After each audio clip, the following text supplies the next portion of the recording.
Bismillahirrahmanirrahim. Assalamualaikum warahmatullahi wabarakatuh. Alhamdulillah kita panjatkan puji syukur kehadirat Allah Subhanahu wa taala karena di kesempatan kali ini kembali kita bisa bertemu untuk melanjutkan pembahasan materi kita. Di kesempatan kali ini kita masih membahas tentang pemetaan atau mapping.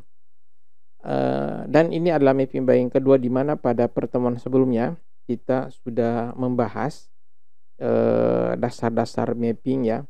Misalnya bagaimana cara kita menentukan primary key, bagaimana cara kita menentukan foreign key, kemudian integritas kolom yang menyatakan bahwa data-data yang ada dalam satu kolom itu harus sama formatnya misalnya, kemudian bagaimana kita mengidentifikasi elemen baris, unique key, foreign key, kemudian juga ada materi tentang bagaimana kita membedakan ya model konseptual dan model fisiknya, kemudian menerapkan terminologi antara dua model.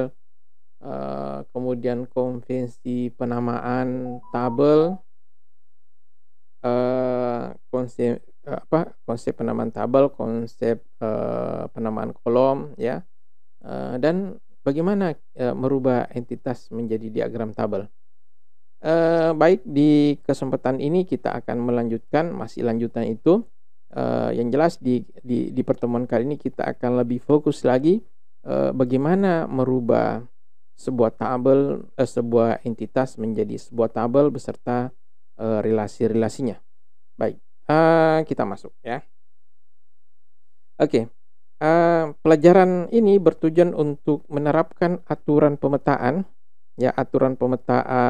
relasi yang mentransformasikan hubungan yang berbentuk one to many serta hubungan yang terlarang atau bar relationship. Kemudian menerapkan aturan pemetaan relasi atau mapping relasi untuk mengubah relasi many to many dengan cara yang benar. Kemudian bagaimana kita merubah hubungan satu ke satu dan seterusnya, termasuk nanti yang terkait dengan konsep art, bagaimana kita menerapkannya ke dalam bentuk tabel. Bagian ini adalah sebagai pengantar ya, tapi sekali lagi jangan sampai ketika ditanya konsep ini Anda jadikan sebagai jawaban. Ya, contoh ini tidak bisa dijadikan sebagai jawaban dari, misalnya saya berikan kuis, jangan Anda jadikan sebagai jawaban. Sebab ini hanyalah konsep. Ya, ini hanyalah sebagai pengantar untuk memberikan pemahaman kepada Anda dari kehidupan kita sehari-hari menjadi sesuatu yang kita kenali di dalam konsep base data. Misalnya begini, ini Anda diberi kepercayaan untuk membangun rumah untuk seseorang. Anda sudah diberikan bahan banyak, ada kayu, paku, kemudian tela, ada seng dan sebagainya, pokoknya lengkap. Namun orang yang mau dibuatkan rumah itu tidak memberikan desain. Jadi Anda tidak tahu berapa jumlah kamarnya, bagaimana bentuknya, berapa jendelanya di mana, pintunya di mana, dan seterusnya. Anda tidak diberikan detailnya. Nah, dari bahan-bahan yang diberikan ini, tentu Anda sudah bisa membuat sebuah rumah yang jadi sesuai dengan yang ada di benak Anda. Akan tetapi jika sudah jadi, bisa dipastikan bahwa rumah yang jadi itu tidak sebagaimana yang diinginkan oleh pelanggan kita. Nah, oleh karena itu, maka disinilah pentingnya ada desain. Nah, sekarang kita masuk ke basis data. Nah, jadi jika kita ingin membuat basis data, ya, maka yang pertama kali kita harus membuat desainnya dulu, ya, membuat aturan-aturannya. Jadi sebelum kita membuat tabel, kalau kita kembali ke rumah, tabel itu adalah identik dan rumah, ya, rumah yang sudah jadi fisiknya. Jadi sebelum kita membuat tabel, maka sebelumnya itu sudah harus ada aturan-aturannya, sudah harus ada entitas-entitasnya yang jelas, kemudian bagaimana relasi antar entitas. Nah, itu semua adalah desain. Nah, desain ini nanti kita transformasikan menjadi tabel-tabel yang saling berelasi. Nah, untuk membuat relasi antara dua tabel itu yang mempunyai peranan adalah primary key dan foreign key, ya, sebagaimana sudah disampaikan sebelumnya, ya. Jadi foreign key itu memungkinkan adanya relasi antara dua tabel yang direferensikan dari tabel yang lain. Oke, itu poin penting pada slide ini. Nah, dengan adanya hubungan antara entitas yang diwakili atau yang dilakukan oleh foreign key tadi, maka kita bisa menjadikan hal itu sebagai model bagaimana kita menyampaikan atau menerangkan atau mendiskusikan desain yang kita buat itu kepada pelanggan kita. Kemudian bagaimana kita mengkomunikasikan, menyampaikan desain tersebut kepada perancang, pengembang, dan administrasi dari produk database. Oke. Kemudian untuk relasi, ya, sebuah relasi itu menciptakan satu atau lebih kolom foreign key. Jadi kalau ada satu tabel dengan tabel yang lainnya, kemudian di sini ada relasi ke sini, maka di tabel ini muncul foreign key, ya.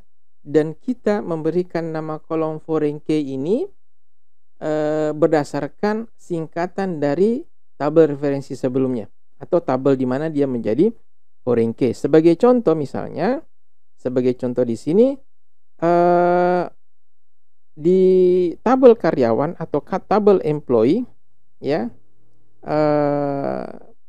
ada DPT ID, Departemen ID, yang menjadi foreign key pada tabel karyawan. Saya ulang, ya, di contoh-contoh yang sebelumnya, di contoh tabel karyawan atau tabel employee, ada sebuah foreign key yaitu DPT ID, ya. DPT ID ini asalnya dari tabel departemen. Dia merupakan primary key di tabel departemen. Kemudian menjadi foreign key di tabel employee atau tabel karyawan. Demikian juga dengan manager ID yang menjalin hubungan rekursif, ya, masih ingat ya, dengan dirinya sendiri, ya. Jadi hubungan rekursif dengan dirinya sendiri. Kolom foreign key yang ada pada satu tabel itu bisa wajib atau mandatory, bisa juga opsional, bisa harus, bisa juga tidak. Itu nanti semua tergantung kepada kebutuhan bisnis. Jadi sekali lagi bahwa begitu pentingnya kita mengulik, begitu pentingnya kita mendalami aturan bisnis yang ada. Sebab dari aturan bisnis tersebut itu diimplementasikan ke dalam relasi seperti ini, ya. Oke, misalnya ini sebuah contoh. Ada hubungan yang diilustrasikan oleh dua buah entitas, ya. Ada dua buah entitas, yaitu entitas departemen dan entitas employee, ya, entitas departemen dan entitas employee. Nah, di departemen ada primary key yaitu ID departemen, ID, kemudian name. Di employee ada ID employee, ada first name, last name, dan address. Nah, sekarang apabila ini terjadi transformasi, ya, transformasi ke dalam bentuk fisikal atau tabel, maka kita lihat, ya, kita lihat seperti ini. Yang pertama, nama tabelnya, ya, departemen, ya, tetap muncul. Satu. Kemudian di sini ada ID departemen, dia merupakan ID departemen ini merupakan unique key. Maka di tabel departemen dia menjadi primary key, yaitu ID ini. Karena dia merupakan primary key, maka dia mandatory. Oke. Kemudian ada atribut name, di sini berubah menjadi kolom name. atribut name-nya adalah mandatory, maka di sini juga mandatory. Oke, itu perubahan dari entity departemen menjadi entity tabel departemen. Oke, saya hapus bagian ini. Kemudian selanjutnya, di entity employee berubah menjadi tabel employees, ya. Tadi departemen menjadi departemen. Biasa kalau aturannya sih di sini harus S, ya. Oke. Kemudian di sini ada ID, ya. ID sebagai unique key, maka di sini menjadi primary key. Oke, jelas ya. Kemudian ada first name, last name, dan address, itu masing-masing harus mandatory. Di sini ada first name, last name, first name, address juga mandatory. Oke, jadi clear bagian itu. Nah, sekarang kita beralih ke bagaimana relasi antar keduanya. Oke, relasinya di ERD, ya, di sini terjadi relasi one to many, ya, one to many.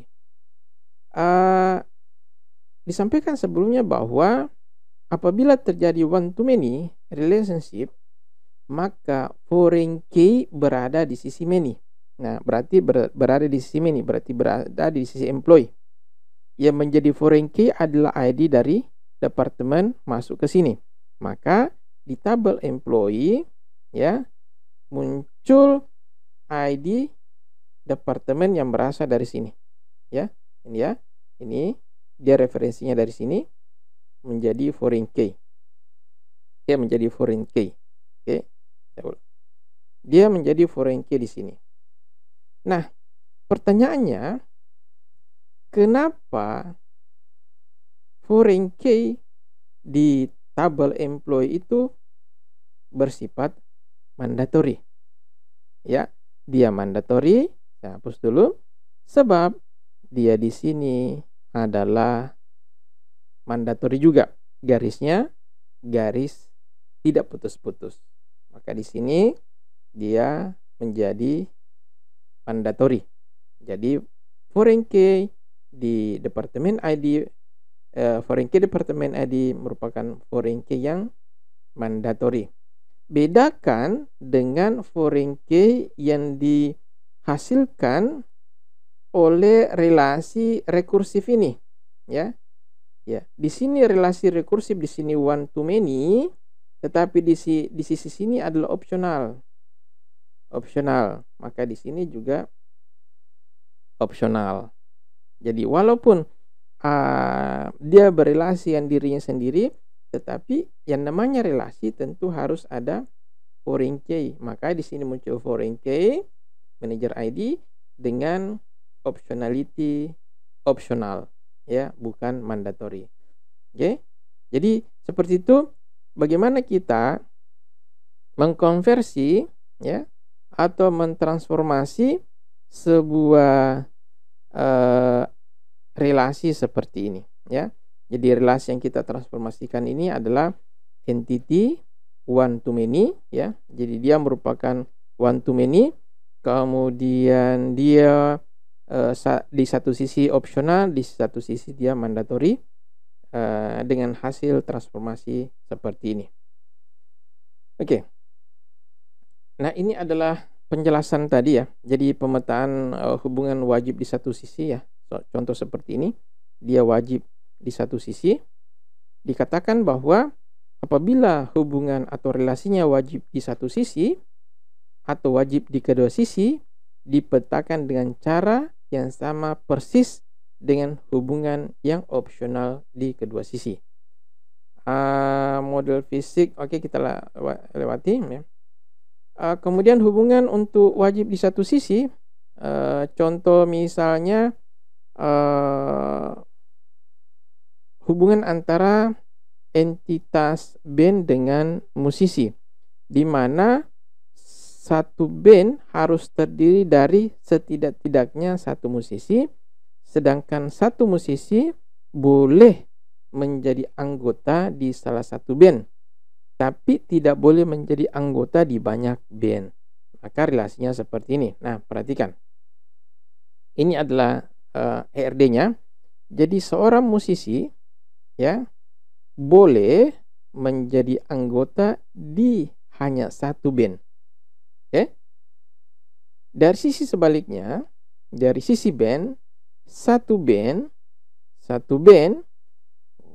wajib atau harus berisi satu atau banyak musician. Oke? Nah, seperti itu relasi yang muncul di ERD ini. Nah, sekarang kita transformasikan dia menjadi sebuah tabel. Yang pertama, musician. Ya, musician. Tetap ada. Kemudian ada ID sebagai unique key menjadi ID di sini, kolom ID dengan posisi sebagai primary key.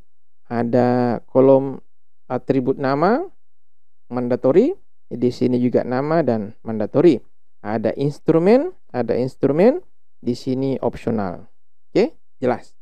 Nah, sekarang untuk tabel band, entity band menjadi tabel bands. Kemudian ada ID sebagai primary key dan ada name dengan optionality mandatory.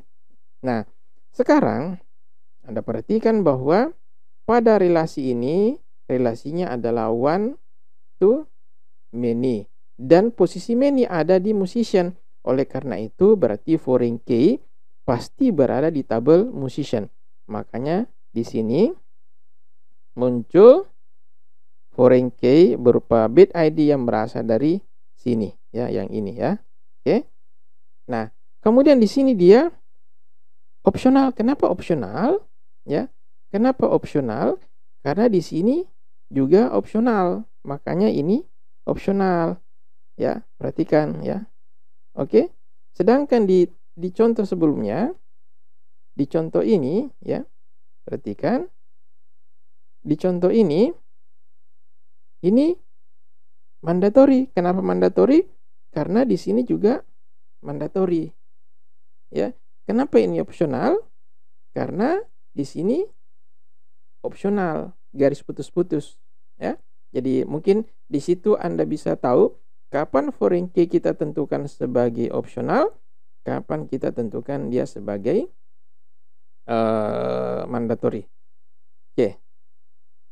Selanjutnya, bagaimana kita memetakan hubungan yang non-transferable?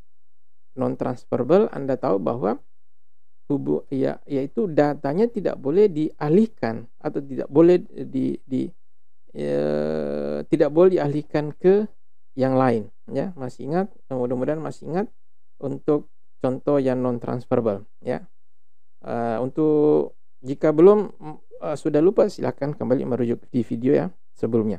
Nah, ini contoh non-transferable. Nah, bagaimana kita memetakannya? Yang pertama tetap sama, paycheck menjadi tabel paycheck, entitas paycheck menjadi tabel paycheck. Kemudian ada atribut ID ya, menjadi primary key, kan di sini dia unique key. Kemudian ada pay period, di sini dia mandatory ya. Nah, sebenarnya di sini ada kesalahan ya. Di sini pay period ya. Ya, itu kesalahan. Ini di sini bukan name tetapi pay period. Nah, kemudian di sisi employee ada ID. Di sini unique key ya, ditandai dengan tanda pagar, maka di sini menjadi primary key. Kemudian ada name ya dengan posisi mandatory. Nah, di sini adalah many, maka yang mendapatkan foreign key adalah tabel yang ini. Oke, maka di sini muncul foreign key yang berupa kolom EPID. Nah, kemudian di sini dia mandatory. Kenapa mandatory? Karena lihat ini adalah garisnya di sini tidak putus-putus ya. Garis yang terjadi di sini adalah garis tidak putus-putus, beda dengan ini putus-putus. Nah, tapi yang menjadi fokus kita adalah bagian sini, dia tidak putus-putus, makanya mandatory. Nah, sekarang bagaimana dengan aturan tentang non transferable-nya ini? Nah, secara eh, tabel, maka itu tidak bisa didefinisikan di sini, tetapi dia nanti masuk di constraint, ya, di aturan tambahan yang nanti dibuat ketika membuat DDL. Ketika membuat DDL, barulah aturan tambahan itu dimasukkan, ya. Jadi ada nanti check constraint. Kemudian selanjutnya adalah bar relationship, ya, pemetaan hubungan yang dilarang. Dilarang. Jadi kembali di sini, ya. Jadi masalah bar relationship ini, masalah non transferable ini itu tidak bisa dilihat dari relasi yang ada di tabelnya. Jadi di tabel yang muncul kita tidak bisa melihat bahwa di situ ada non transferable. Oleh karena itu, jika terjadi aturan non transferable, maka aturan tersebut harus dimasukkan, atau ketentuan tersebut harus dimasukkan di dokumentasi pada saat kita membuat dokumennya, sehingga si programmer nanti tahu bahwa bagian ini itu non transferable. Jadi tidak ada secara fisik di tabelnya menunjukkan bahwa dia non transferable, hanya perlu ditambahkan di dokumentasi. Baik, kemudian kita masuk ke bagaimana kita memetakan hubungan bar relationship, ya. Hubungan bar relationship dipetakan di kolom foreign key di banyak sisi, ya. Kan begini, dulu kan asal dari bar relationship itu ada dari hubungan many to many, kemudian dipecah menjadi one to many dan many to one. Nah, hubungan yang dipetakan oleh kolom foreign key tadi itu sama seperti yang lainnya, yaitu berada di sisi many, ya. Dan pada kasus bar relationship ini, kolom foreign key mempunyai peranan yang lain, yaitu dia menjadi bagian dari primary key, ya. Dia menjadi bagian dari primary key. Contoh misalnya di slide ini ada hubungan akun dengan bank. Pertama, tentu sama dengan lainnya, bagaimana kita mentransformasi entity akun menjadi tabel akun. Ada number, ya. Jadi ada akun number, ya. Ini dia merupakan primary key, di sini adalah unique key, kemudian ada balance, ada date open. Ada balance, date open, sama-sama ini kekurangan, dia sama-sama mandatory, ya. Di sini harus ada mandatory. Kemudian untuk entity bank ada bank number, ya, sebagai unique key, di sini menjadi primary key. Kemudian ada name, di sini mandatory, ini juga mandatory. Seperti sebelumnya bahwa posisi dari foreign key itu ada pada sisi many, ya.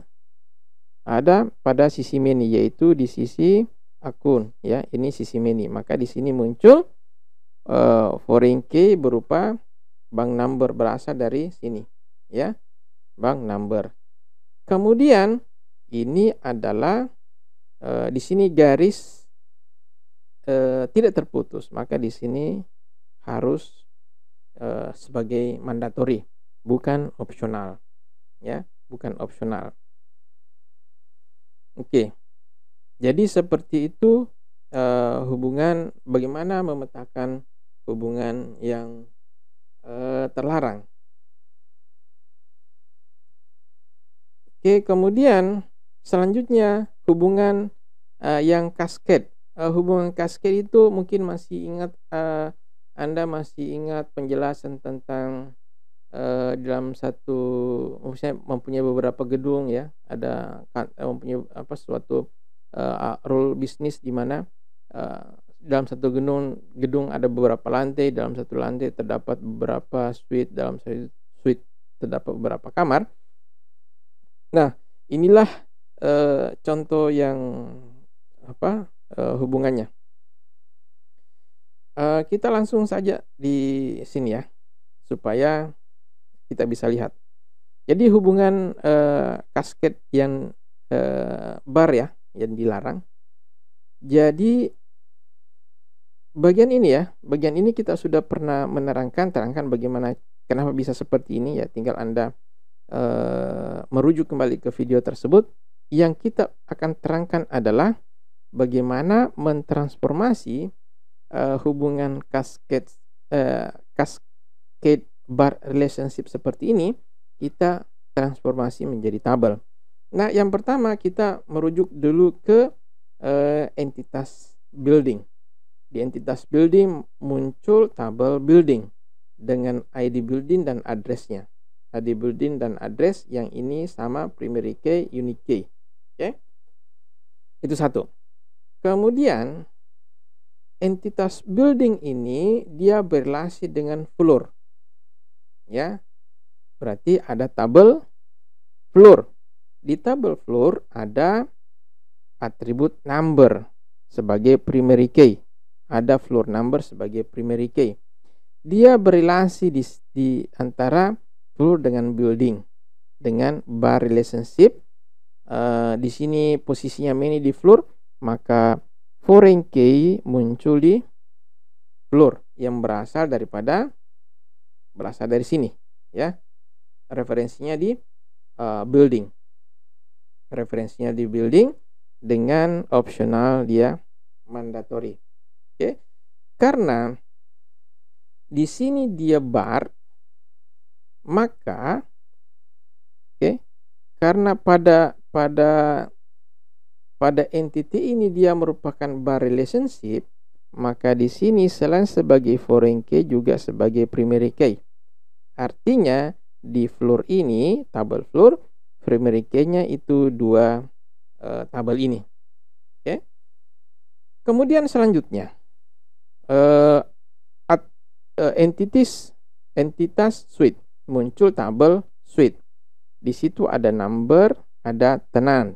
Jadi ada suite number dan ada tenant. Nah, kemudian dia berrelasi dengan floor. Artinya dia berrelasi dengan tabel floor ini. Ya, dia berrelasi dengan tabel floor. Di tabel floor itu ada floor number. Jadi floor number muncul di sini. Kemudian ada juga building ID, dia muncul di sini juga ya. Dia muncul di sini. Begitu seterusnya sampai di room. Sehingga pada room nanti semua ini menjadi primary key ya, karena dia berjenjang, cascade ya, dia berjenjang dan menggunakan bar relationship. Oke, menggunakan bar relationship. Nah, bagaimana kalau kita melihat dari sisi tabelnya jika sudah dimasukkan data? Oke. Pertama kita melihat sekali lagi dari building. Oke, misalnya tabel building kita mempunyai ID. Jadi di sini ada dua building. Building pertama ID-nya 100, building kedua ID-nya 201. Kita fokus di building yang ID 100 misalnya ya. Di building tersebut ya, gedung itu mempunyai lantai. Building 100 mempunyai lantai, ada lantai 1, ada lantai 2. Ya. Ini building ID asalnya dari sini tadi. Oke. Kemudian di setiap lantai untuk building 100 tersebut ada suite lagi. Ya, di sini di lantai 2 ada suite nomor 25 ada suite nomor 15. Ya. Ini lantai 2-nya. Lantai 2 dari building 100. Ya, lantai 1 dari building 100 juga mungkin ada, tapi di tabel ini tidak dimunculkan sebagai contoh. Ya.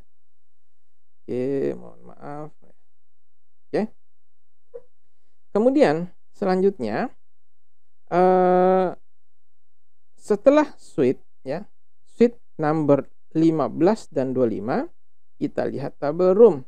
Ya. Coba kita lihat untuk yang suite number 15, ya. Ada room 1 dan room 2. Ya. Jadi kita bisa tahu bahwa di room ini, di tabel room kita bisa tahu bahwa room 2 itu berada di suite number 15, lantai 2, gedung ID 100. Jadi kalau misalnya di sini ada room 2, suite number 15, suite 2 dengan 201, walaupun di sini suite numbernya sama, suite floor numbernya sama, roomnya sama, tetapi ID buildingnya beda, berarti dia berada di gedung yang berbeda.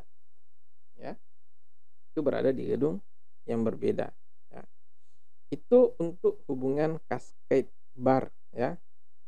Nah, sekarang bagaimana memetakan hubungan banyak ke banyak, many to many?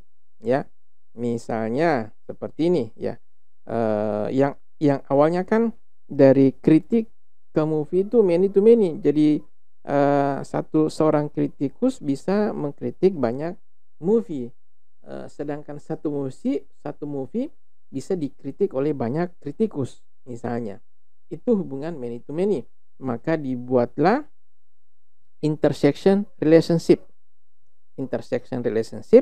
di mana intersection relationship ini menghasilkan hubungan satu ke many, ya. Di sini satu, di sini many, dan many ke satu, ya. Nah, sekarang kita mencoba untuk mentransformasikan hubungan ini ke dalam bentuk tabel, Oke. Contoh misalnya, ambil pertama entitas kritik, ya. Ini entitas kritik menjadi tabel kritik, ada ID sebagai unique key, di sini ada ID berubah menjadi primary key. Kemudian ada name dengan mandatory atau wajib, ya. Kemudian di movie ada tabel movie, ada CTC ID, ya, ada ID ke sorry. Bukan di situ, ya. Ya, ada ID movie, di sini ada ID movie sebagai unique key, maka di sini menjadi primary key, ada title, di sini ada title, dia mandatory, di sini juga mandatory. Oke. Sekarang ada review sebagai tabel intersection atau entity, intersection entity. Ini muncul atau berubah menjadi tabel review. Di tabel review ini, saya hapus dulu ini, ya. Hapus. Di tabel review, karena dia merupakan tabel intersection dan dia berada pada posisi many dari kedua sisi, yaitu kritik dan movie, maka muncul foreign key yang merupakan referensi dari kedua tabel tadi. Jadi di sini ID kritik muncul di sini CTC ID, kemudian ID ini muncul di sini sebagai movie ID sebagai foreign key, ya, foreign key dari masing-masing. Dan karena dia bar, maka di sini juga berubah menjadi primary key, ya. Ini ada tambahan satu atribut rating, ya. Jadi itu bagaimana perubahan dari hubungan banyak ke banyak kita ubah menjadi one to many, many to one, ya. Nah, jadi seperti itu kira-kira bagaimana kita memetakan hubungan-hubungan yang ada. Kalau memetakan hubungan one to one, ya, maka kita bisa membuat foreign key dan unique key yang ada di situ. Semua kolom foreign key ini juga merupakan bagian dari unique key. Nah, jika hubungan itu wajib di satu sisi, maka foreign key adanya di sisi yang wajib. Jadi misalnya ada hubungan satu ke satu, ini di sini dia wajib, maka foreign key ada di posisi ini ya. Contoh seperti ini misalnya. Ini kan one to one nih, one to one. Tetapi di sini adalah posisinya sebagai mandatory atau wajib. Maka di tabel employee muncul di tabel employee muncul CBE ya. Ini CB code yang ini sebagai foreign key ya. Dan sekaligus sebagai unique key. Kenapa unique key? Karena dia sini ini tergantung dari role bisnis sebenarnya. Jadi kalau ceritanya ini setiap employee ya, setiap employee itu diberikan satu kubikel itu ruang yang berbentuk segi 4 itu ruang kerja ya. Ruang kerja. Jadi setiap employee itu harus mendapatkan satu ruang kerja, sedangkan satu ruang kerja itu tidak harus diberikan ke employee. Nah, agar supaya satu ruang kerja hanya bisa dipakai oleh satu employee, maka dijadikanlah foreign key ini sebagai unique key. Artinya kalau sudah dipakai oleh satu employee, maka satu kubikel itu, satu ruang kerja tidak bisa lagi diberikan kepada employee yang lain. Jadi ini munculnya unique key ini tergantung dari role bisnis sebenarnya. Oke. Kemudian bagaimana kalau opsional 1 ke 1? Nah, kalau opsional 1 ke 1 itu tergantung dari bisnis rule yang sebenarnya, karena tidak ada aturan yang absolut ya. Contoh misalnya begini, ini ada relasi antara mobil dengan space tempat parkir ya, tempat parkir. Nah, di sini ada dua jenis contoh aplikasi. Yang pertama, aplikasi untuk rental mobil ya, di mana mobil yang direntalkan itu diparkir di tempat yang sudah ditentukan. Nah, kalau car rental bisnis berarti kita fokusnya ke mobilnya, karena mobilnya yang menghasilkan uang. Maka yang mendapatkan foreign key adalah entity mobilnya ya, entity mobilnya. Tetapi kalau kita membuat aplikasi untuk penyewaan parkir misalnya, di mana fokus kita kan ke space yang menjadi tempat parkir, karena itu yang menghasilkan uang, maka posisi foreign key-nya ada di tabel ini ya. Ini sebagai foreign key. Nah, di sini ada unique key, tentu saja tergantung lagi dari aturan bisnisnya ya. Apakah misalnya di satu tempat parkir itu hanya boleh ada satu mobil yang senantiasa berada di situ, misalnya dalam satu bulan misalnya. Pokoknya satu tempat itu hanya ada satu mobil di situ, tidak boleh hari ini mobil A, besok mobil B, tidak boleh seperti itu ya. Tapi kalau misalnya setiap tempat yang ada boleh, selama tidak ada yang isi mobil sembarang boleh di situ, berarti tidak perlu kita berikan unique key ya. Tidak perlu kita memberikan aturan unique key ya. Jadi sekali lagi, apabila relasinya one to one dan kedua sisinya opsional, maka kita lihat bagaimana bisnis rule-nya. Kita lihat di situ, baru kita bisa menentukan yang menjadi foreign key itu posisi foreign key itu di tabel yang mana. Tapi kalau one to one dan hubungannya satu sisi ada wajib, maka posisi foreign key-nya ada di tabel yang dia sebagai wajib ya. Oke. Kemudian untuk busur bagaimana kita memetakan yang arc ya, maka perlu diketahui bahwa entitas yang memiliki busur akan memetakan tabel yang berisi foreign key dari tabel yang satu ujung hubungan, ya. Sebaiknya kita langsung ke contoh untuk lebih memudahkan pemahaman kita.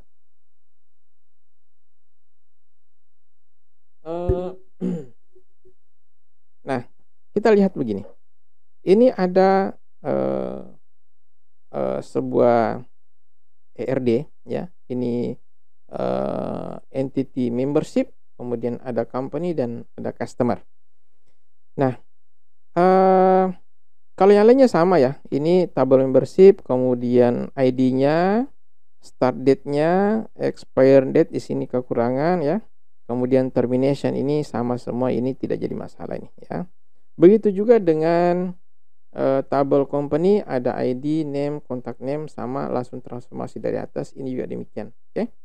Nah, yang fokus kita adalah ya, yang fokus kita adalah di bagian ini ya, di foreign key.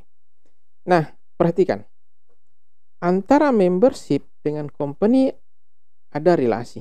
Ini relasinya ya. Dengan customer juga ada relasinya. Namun relasinya itu ada arc. Arc itu artinya di antara kedua ini di satu saat hanya ada boleh satu relasi. Jadi kalau sudah ada data ke company, ada relasi company, berarti customer-nya tidak boleh ada relasi atau sebalik. Oke, itu konsep dari arc. Oke. Nah, perhatikan bahwa di sini itu many. Artinya nanti posisi foreign key ada di tabel membership. Kemudian ini ada mandatory. Dua-duanya mandatory. Tetapi ketika berubah menjadi tabel, di sini menjadi opsional. Kenapa? Karena begini. Kalau misalnya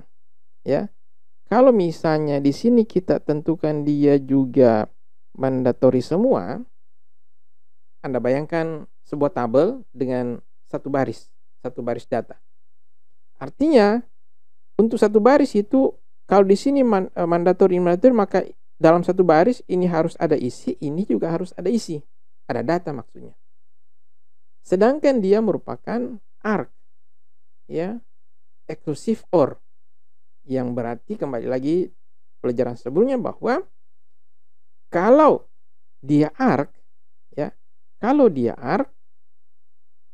ya, maka jika ini berisi atau ini ada relasi, maka ini tidak boleh. Artinya kalau ini foreign key satu yang mana ya? Kalau company, berarti ya kalau ini di kolom ini ada isi, berarti ini tidak boleh ada isi. Begitu juga sebenarnya kalau ini ada isi, maka ini tidak boleh ada isi data. Sedangkan kalau kita tetapkan ini mandatory semua, berarti di satu baris itu ini harus ada data, ini harus ada data. Makanya ketika kita ubah menjadi sebuah tabel, ya, kita ubah menjadi tabel yang arc ini, maka yang tadinya di sini mandatory, di sini menjadi opsional. Jadi perubahan ERD bentuk arc ke tabel itu di sini yang berbeda dengan bentuk yang lainnya. Di sini menunjukkan bahwa yang tadinya dia harus ada isi sekarang menjadi tidak perlu, sebab cukup ini saja ada isi, ini tidak perlu ada isi atau sebaliknya. Oke. Kalau yang lain itu sama ya. Dan di situ muncul ada satu tambahan ya. Ini cek constraint-nya ya. Jadi kalau ini tidak nul, maka yang ini adalah nul. Atau yang ini nul, maka ini tidak nul. Jadi kalau ini nul, maka ini tidak nul. Kalau ini tidak nul, maka yang ini yang nul. Gitu ya. Oke.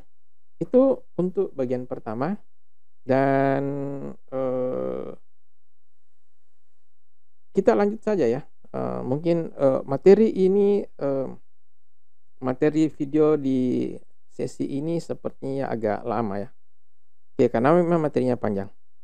Oke, kemudian kita lanjut ke bagian 4, yaitu pemetaan super type ya, pemetaan supertype. Nah, eh, kita langsung ke sini. Oke, untuk supertype saya akan memperlihatkan ya bagaimana konsep user type diterapkan di AR model.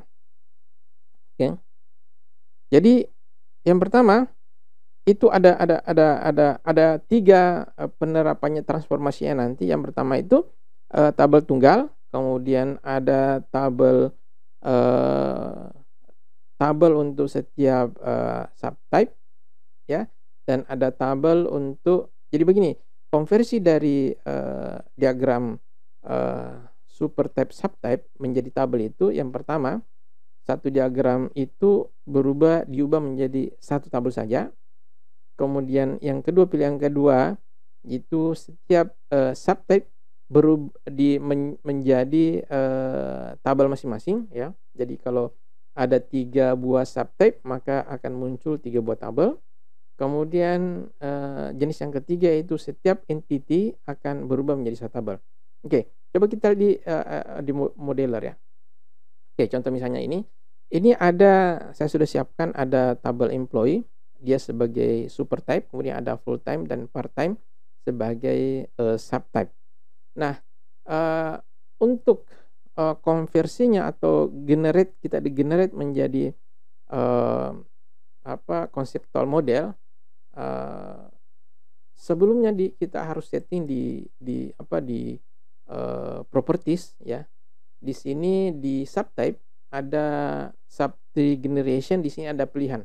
Yang pertama single table, table per child, dan table for each entity. Nah, itu yang akan kita terangkan di sini nanti. Ya, untuk tidak memperpanjang nanti mungkin silakan saja Anda mencoba melakukan generate misalnya single table ya. Oke, single table, kemudian kita coba engineer ya. Nah, jadi cuma menghasilkan satu buah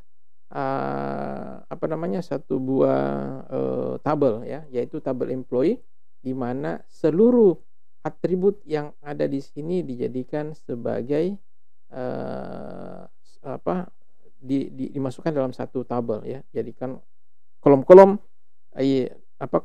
dijadikan dalam satu tabel. Oke, kita masuk langsung di penjelasan kembali ya. Untuk yang tipe yang lain bisa Anda nanti coba ya. Jadi di sini ya subtype Anda coba misalnya tabel per child ya. Kemudian kemudian Anda engineer kembali ya. Anda engineer ya, bagaimana bentuknya ini ya. Jadi menjadi 2 tabel ya. Karena table per subtype. Jadi setiap subtype menghasilkan 2 tabel. Di sini ada 2 buah subtype, maka muncul di sini 2 buah tabel ya. Begitu juga misalnya kalau kita merubah ini menjadi table for each entity ya. Di sini kan ada 3 buah entity employee, full time, dan part time. Kita lakukan engineer ya. Nanti ya muncul 3 buah tabel, 1, 2, 3 ya. Oke. Nah, dan tabelnya berubah menjadi arc ya. Nanti kita bahas. Oke. Pertama, tabel tunggal. Jadi pada tabel tunggal ini artinya seluruh entity yang ada di model supertype subtype itu dijadikan satu tabel saja ya. Penerapannya, aturannya tabel yang juga merupakan kolom dari setiap atribut termasuk subtype, tapi semua kolom menjadi opsional ya. Kita lihat saja di sini. Oke. Ini adalah contoh entity yang menerapkan supertype. Oke. Nah, fokus kita di bagian ini. Oke. Nah, pertama, tabel employee ya, muncul tabel employee. Jadi nanti tabel full time itu tidak ada. Tabel ini, entity ini tidak menghasilkan satu tabel karena metode yang kita pakai adalah tabel tunggal. Oke. Di employee ada atribut ID, first name, last name. Jadi ada atribut ID, first name, last name. Di sini unique key ini menjadi primary key. Kemudian berarti bagian ini clear. Oke, tidak ada masalah. Kemudian ada salary ya. Ini salary, nih terjemahkan ya. Salary. Ya, harusnya di sini salary ya. Salary. Kemudian ada hourly rate, Oke.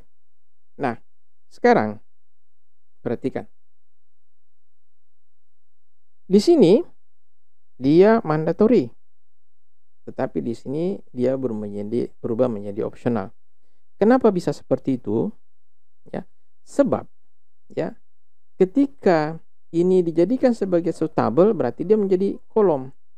Nah, kalau melihat tabel ini, entity ini, ketika dia punya salary berarti dia tidak punya hourly rate, begitu juga sebaliknya.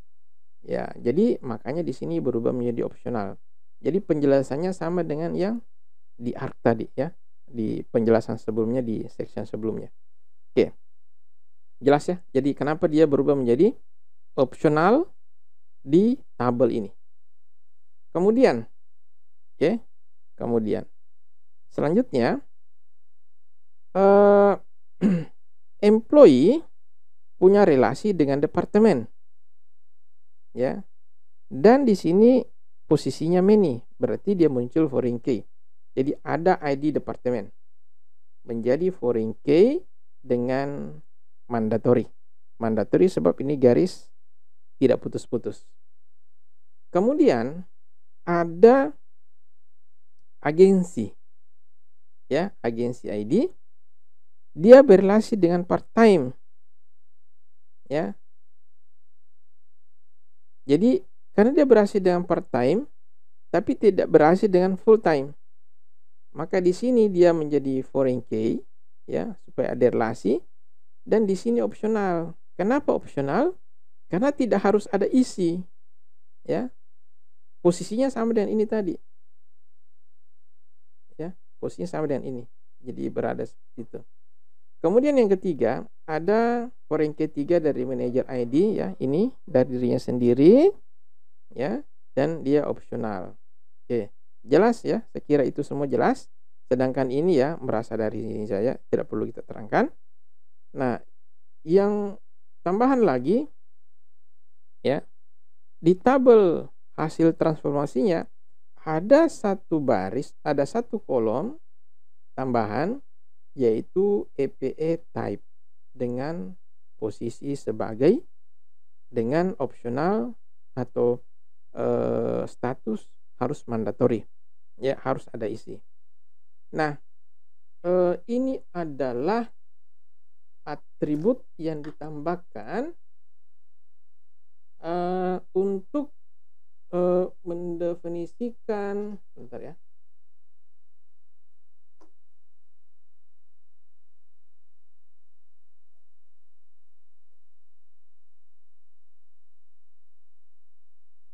Oke, saya ulang. Jadi atribut EPE time ini ya, dia ditambahkan sebagai diskriminator. Dan nilai atau value dari kolom ini hanya ada 2 ya, bisa kita tentukan apakah dia full time atau part time ya. Nanti kita lihat contoh pada saat pengisian. Jadi perlu ada tambahan, yaitu sebuah ini namanya diskriminator ya.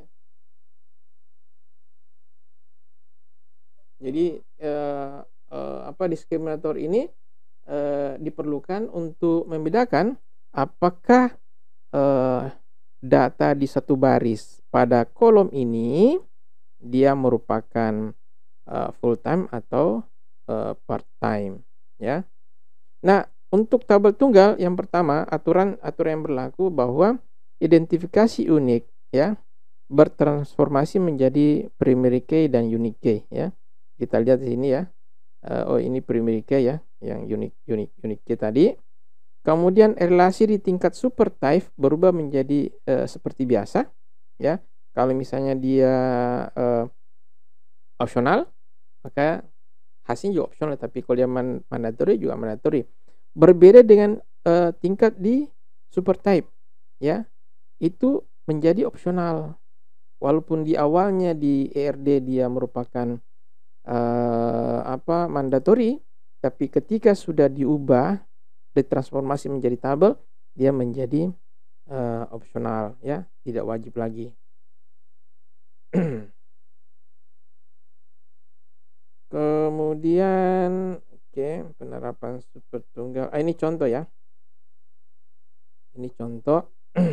Saya lihat dulu di sini apakah ada yang perlu saya terangkan penerapan super type tabel tunggal. Oke, ini penjelasan ya, nanti bisa dibaca. Untuk EP type tadi bisa berisi FTE ya. Ini adalah constraint-nya ya. Aturannya yang diterapkan nanti di tabelnya. Nah, kira-kira tabelnya nanti berisi seperti ini. Jika dia mendapatkan salary ya, jadi ada nilai salary, maka yang bersangkutan kan tidak dapat hourly rate ya. Karena dia mendapatkan salary, maka di sini di EP type itu berisi FTE. FTE itu apa ya? Itu nilai yang ditentukan ya oleh perancang. Di sini FTE itu apa ya? Full time ya full time ya. Full time. Ini full time ya. Full time. Jadi full time employee atau karyawan yang bekerja secara full. Maka dengan demikian dipastikan bahwa dia merupakan karyawan yang mendapatkan salary ya. Sedangkan apabila dia merupakan part time, maka tentu dia mendapatkan hourly rate. Kalau mendapatkan hourly rate, maka salarinya kosong ya, salarinya kosong ya. Seperti itu kira-kira bagaimana penerapan di dalam tabel untuk transformasi ke tabel tunggal. Nah, kapan kita memilih metode ini? Ya, kapan kita memilih metode ini? Implementasi ke tabel tunggal bisa kita pakai apabila ya. Yang pertama, sebagian besar data itu berada di super type ya. Contoh misalnya begini ya. Kita lihat di sini. Anda lihat di sini bahwa data di super type itu 1, 2, 3. Sedangkan di subtype di sini 1, di sini cuma 1. Artinya sebagian besar datanya ada di posisi super type. Ya, sebagian besar datanya ada di sisi super type. Itu yang menjadi pertimbangan kenapa kita sebaiknya memilih tabel tunggal. Kemudian yang kedua, sebagian besar hubungan ada di super type. Jadi kebetulan kalau ini tadi cuma satu-satu saja sepertinya. Oh, ini ada 2 ya. Jadi ada 2 relasi di sisi super type. Di sisi subtype cuma 1 saja. Kemudian yang ketiga, syarat yang ketiga, aturan bisnis di subtype itu konsepnya sama. Kita lihat di sini ya. Subtype-nya itu adalah sama-sama tentang salary, sama-sama tentang gaji. Ya, hanya bedanya ada yang full, ada yang part time ya. Jadi secara aturan bisnis itu sama-sama berbicara tentang gaji. Makanya sebaiknya yang super type subtype tadi ditransformasi menjadi satu tabel saja. Baik, kemudian yang kedua, kita implementasikan itu menjadi 2 tabel. Bukan 2 tabel ya. Setiap subtype itu menjadi 1 tabel. Jadi table for each subtype. Jadi kalau misalnya kita mempunyai 4 subtype, berarti nanti tabel yang hasil transformasinya juga ada 4 tabel. Jadi Seperti itu. Ini aturannya, satu tabel per subtype, kemudian kolom dari setiap untuk setiap kolom, setiap tabel mendapatkan satu kolom untuk setiap atribut dari supertype. Jadi kalau di supertype ada 3 atribut, maka tabel dari konversi subtype tadi mendapatkan tambahan 3 kolom yang berasal daripada supertype. Setiap tabel juga mendapatkan satu kolom untuk setiap atribut milik subtype bersama dengan opsionalitas aslinya. Oke. Ini nanti bisa dibaca saja, saya langsung ke contoh ya. Ini contoh misalnya, lihat. Yang pertama, ini clothing, kemudian shirt, ada shoe ya. Secara fisik ya, berbeda antara shirt dan shoe. Ada baju, kemeja dengan sepatu. Ya. Berarti kita tidak bisa terapkan tabel tunggal. Kemudian yang kedua, jumlah atribut di subtype itu 3, di sini cuma 2, lebih banyak di subtype. Berarti kita tidak bisa terapkan yang tabel tunggal tadi. Oke. Nah, ini kira-kira bagaimana kalau kita transformasi ini ke dalam bentuk tabel ya. Artinya bahwa nanti tabel yang muncul adalah ada tabel shirt dan ada tabel shoe. Tidak ada lagi tabel clothing. Nah, atribut dari clothing ini akan masuk di tabel shirt dan akan masuk di tabel shoe. Ya. Oke. Nah, ini konversinya. Jadi ada tabel shirt ya, ada tabel shoe. Kemudian di sini sleeve length, neck size, collar style. Ini ya, ini. Yang ini saya kasih tanda. Kemudian untuk shoe ada size, kemudian buckle style, heel height. Dengan masing-masing opsionalitasnya itu persis sama dari asalnya ya, ini sama. Oke. Nah, sekarang dari clothing masuk ID dan material. Di sini ada ID, material, sama-sama mandatory. Di sini juga ada ID, material, sama-sama mandatory. Ini sebagai primary key, primary key. Jadi di sini unique key berdua menjadi primary key di sini juga demikian, ya. Kemudian selanjutnya di super type dia berrelasi dengan manufaktur. Opsionalnya dia mandatory dan mini. Berarti dia mandatory dari manufaktur. Nah, manufaktur ID ini dia mandatory. Di sini manufaktur ID mandatory. Nah, kemudian untuk shirt dia relasi dengan tailor. Shirt ini tailor ID. Di sini memang dia asalnya opsional ya. Di sini juga opsional. Di sini juga cobbler atau tukang sepatu ya. Di sini juga opsional. Di sini opsional. Ya. Jadi seperti itu kira-kira bagaimana konversi dari HRD subtype ya, di mana supertype di mana setiap subtype berubah menjadi satu buah tabel masing-masing. Ya. Kita lihat nanti aturannya ya. Nanti ini aturannya ya. Nanti dibaca saja. Kalau nanti ada pertanyaan tentang aturan ini, silakan berkomentar ya. Untuk mungkin butuh penjelasan lebih jauh, silakan berkomentar. Ini contoh bagaimana data yang dimasukkan ya. Data yang dimasukkan di dalam tabel ya. Ini salah ya. Ini ada nama tabelnya salah ya. Ya di sini harusnya shirt ya. Ini saya sudah ubah. Ini sepatu harusnya shoe, sama dengan ini dengan ini. Nah, kapan kita menggunakan implementasi subtype? Ya tadi yang pertama, subtype-nya memiliki sedikit kesamaan ya. Antara shoe dengan t-shirt itu kan beda ya. Paling ada kolom harga saja ya. Kemudian sebagian besar hubungan ada pada label subtype. Ya, lihat ini ya. Ini di sini cuma satu, tapi di sini ada dua buah hubungan.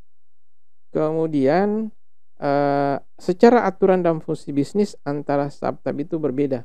Antara t-shirt dengan shoes itu berbeda. Kemudian ya seperti itu kira-kira ya. Yang jelas yang paling utama adalah data di sisi subtab itu lebih banyak dibandingkan dengan supertype. Itu untuk bentuk yang kedua, yaitu setiap subtag berubah menjadi satu buah tabel. Model yang ketiga adalah setiap entity bertransformasi menjadi satu buah tabel masing-masing. Jadi kalau misalnya seperti ini ya, maka misalnya seperti ini kan ada 3 entity, maka nanti akan muncul 3 buah tabel ya. Dan kalau kita konversi di data modeler, saya sudah sampaikan tadi bahwa ternyata hasil konversinya itu berubah menjadi arc ya. Anda masih ingat, silakan diputar kembali videonya. Ketika kita konversikan dengan metode each entity setiap entity berubah menjadi satu tabel, maka yang muncul adalah arc ya, ya, seperti ini ya. Yang muncul adalah arc. Jadi yang tadinya shirt dan shoe itu berada di dalam, dia keluar ya, dan dia berubah menjadi arc.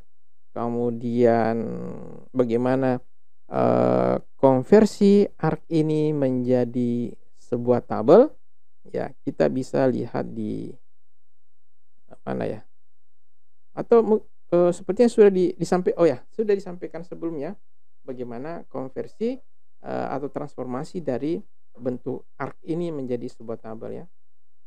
Konsepnya sama ya. Yang tadinya di sini many ya, ketika menjadi tabel di sini menjadi opsional ya.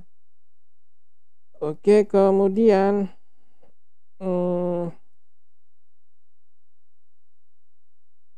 selanjutnya apa ya? Ini masih banyak ya. Videonya terlalu panjang.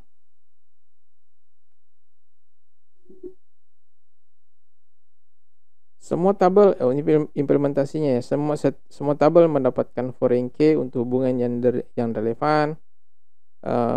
Di antaranya foreign, dibaca saja nanti. Nah, sekarang ini implementasinya ya dari supertype dan subtype yang menggunakan busur tadi ya. Jadi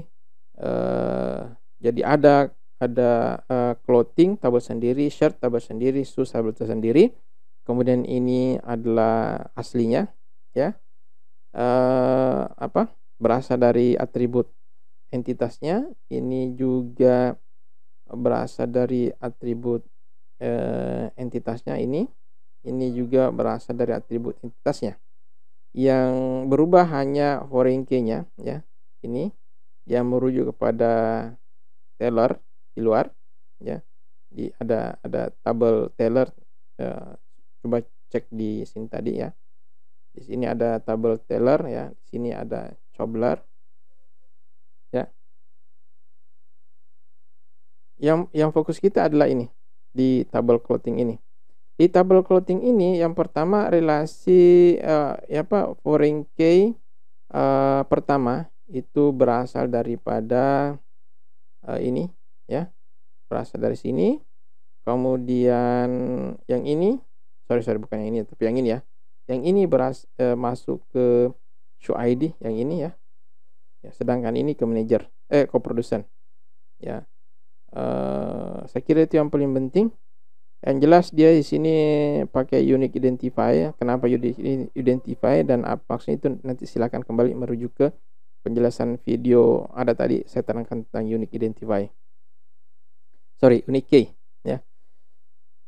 Saat mempertimbangkan implementasi arc ya, implementasi ini dipakai apabila subtype memiliki sangat sedikit kesamaan ya.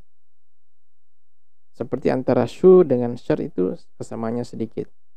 Kemudian aturan dan fungsi bisnis itu berbeda, ya, seperti itu. Oke, secara ringkas ya, walaupun sebenarnya ini panjang, seperti itu kira-kira bagaimana kita melakukan mapping pemetaan dari ERD ya dengan berbagai macam variasi yang tadi menjadi tabel ya. Mungkin seperti itu ya. Jika misalnya, dan ini penting untuk Anda ketahui ya, ini sangat penting karena jangan sampai Anda sudah membuat ERD tapi ketika mengkonversi menjadi tabel itu salah ya. Jadi Anda sudah punya, kalau kembali ke apa pernah diterangkan di awal tadi, jadi Anda sudah misalnya diberi gambar rumah, tetapi Anda tidak tahu bagaimana mengkonversi gambar itu menjadi sebuah rumah. Itu kan masalah. Anda tidak tahu makna dari gambar itu misalnya. Nah, oleh karena itu bagian ini bagaimana mentransformasi atau bagaimana mapping pemetaan dari model konseptual menjadi fisik itu sangat penting. Ya, oleh karena itu saya harapkan di bagian ini banyak pertanyaan masuk supaya kita bisa diskusikan sama-sama sehingga Anda bisa mengerti. Setelah ini nanti kita akan masuk ke program ya. Setelah program, dan untuk itu nanti akan saya siapkan lingkungan kerja Anda sehingga Anda nanti bisa mengetikkan perintah-perintah bagaimana menginsert data, meng-create tabel dan sebagainya. Baik, saya kira itu untuk pertemuan ini, dan memang hari ini sangat panjang materinya. Mudah-mudahan Anda tidak bosan untuk menonton materi ini dengan waktu yang sangat panjang. Saya kira seperti itu.